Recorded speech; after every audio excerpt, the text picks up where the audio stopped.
When you're someone who's interested in animal rights, you see articles about particular animals through a different lens. Today I'd like to go through this article on the New York Times where 3 teens killed and ate a New York village's beloved swan, police say. Swans have long held sway in an upstate New York village where the web-footed creatures have lived for more than a century.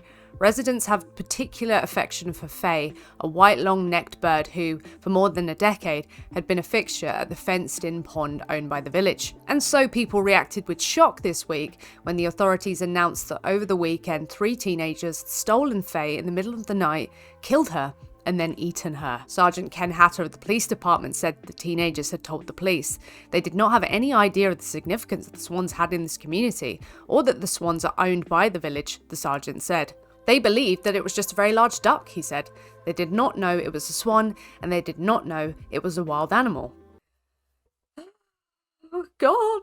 What difference would that make? Truly, what difference would that make? This is why, in a world where we don't grant rights to individual animals and we see them as food, we see them as some sort of commodity, no animal is safe from human animals. And if it were a very large duck, what difference would it make?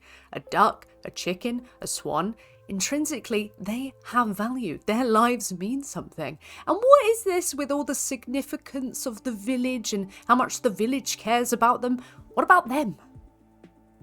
Shock. Officials said that just after midnight on Saturday, the teenagers hopped over a fence encircling Goose Lake Park. Faye was nesting at the time. 2 of the teenagers held her down to capture her, and then the 3 killed her, Sergeant Hatter said.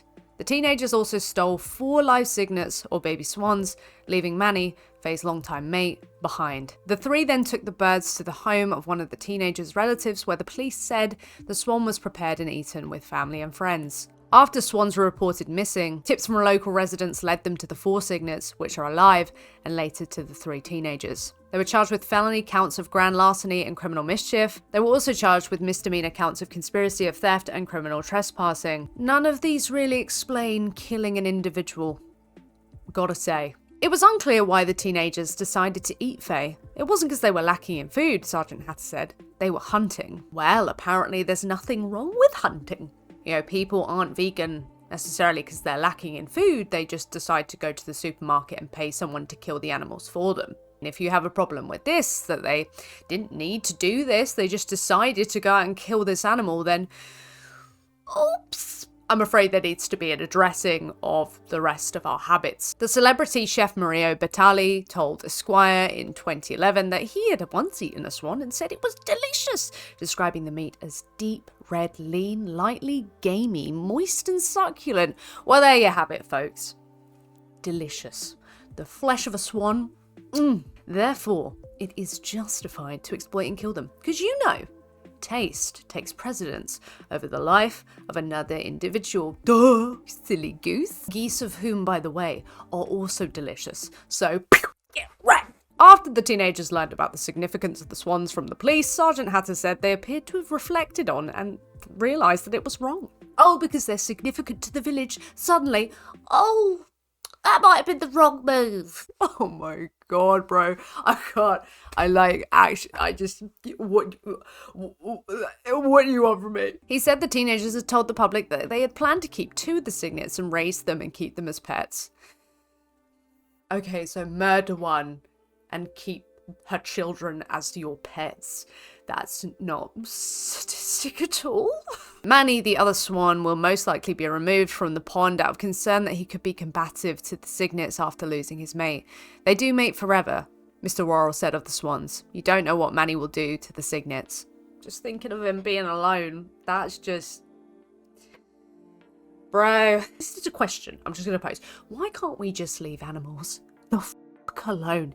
It does not make sense to me. I just wanted to share this with you. Another example of people having specific selective outrage for a specific animal having something terrible done to them, but not because them, really, but because of the extrinsic value placed upon them, because they mean something to the community, they mean something, you know, not to themselves. Like, can't their life just be enough? Why do they have to do something for us for it to be a bad thing when they get killed and eaten.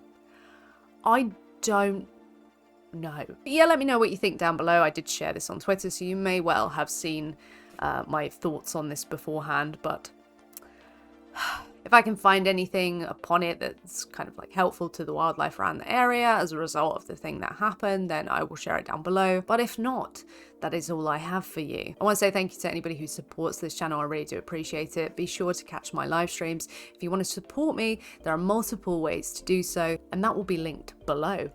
In a direct.me link. Please leave a comment down below. Please smash like. I do hope you're well. And until next time, salads. I will see you soon.